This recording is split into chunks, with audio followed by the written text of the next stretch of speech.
Hello femme de merveille, j'espère que tu vas bien.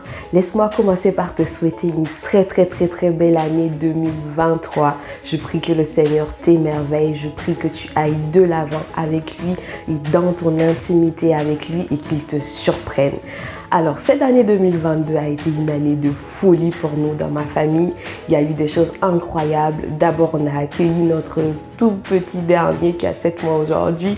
Et ensuite on a eu un projet immobilier qui s'est concrétisé, qui a amené à un déménagement en cette fin d'année. On a eu mon projet entrepreneurial qui s'est concrétisé avec Wonder Créa Boutique qui est attenante au blog. Bref, ça a été une année de folie. On a eu l'impression de n'avoir pas arrêté. Et donc, naturellement, quand cette année 2023 a commencé, le mot qui me venait sans cesse, c'était le mot repos. Alors, je ne sais pas si pour toi aussi ça a été une année de folie, mais si c'est le cas en 2023, je t'invite vraiment avec moi à profiter du repos du Seigneur. Alors, il faut savoir que le repos biblique c'est pas assimilé à l'oisiveté.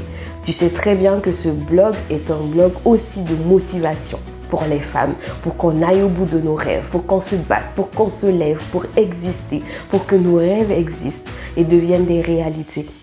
Mais je sais aussi qu'il faut apprendre à se reposer. Et pour moi, vraiment, le repos biblique, ce n'est pas comme ce que je le dis, ce n'est pas de l'oisiveté en fait. C'est juste pouvoir prendre le temps d'être dans la joie avec Dieu. C'est tout simplement pouvoir prendre le temps de se recueillir avec lui, de profiter de sa présence.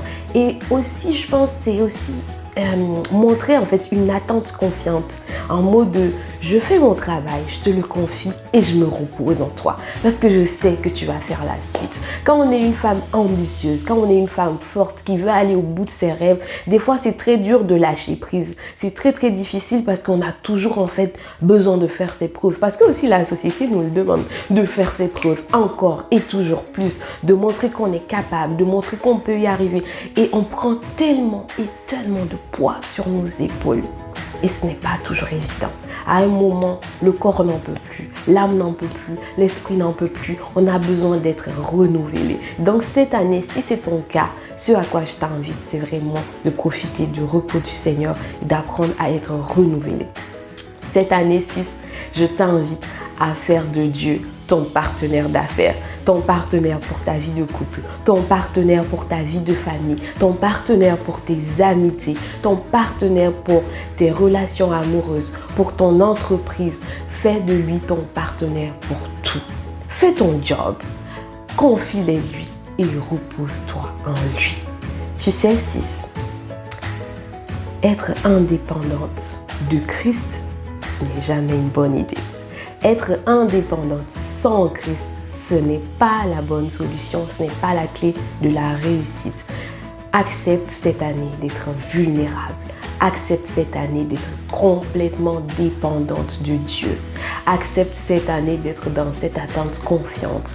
Accepte cette année de te reposer en lui complètement et laisse-le t'émerveiller. Regarde-le agir. Femme de merveille, que ce que Dieu a placé en toi s'éveille et que le monde s'en émerveille. J'espère que cette année encore, on pourra passer une belle année ensemble, pleine de réussite, pleine de défis et surtout tout en se reposant en Christ qui est notre rocher. Bonne année 2023! Bye!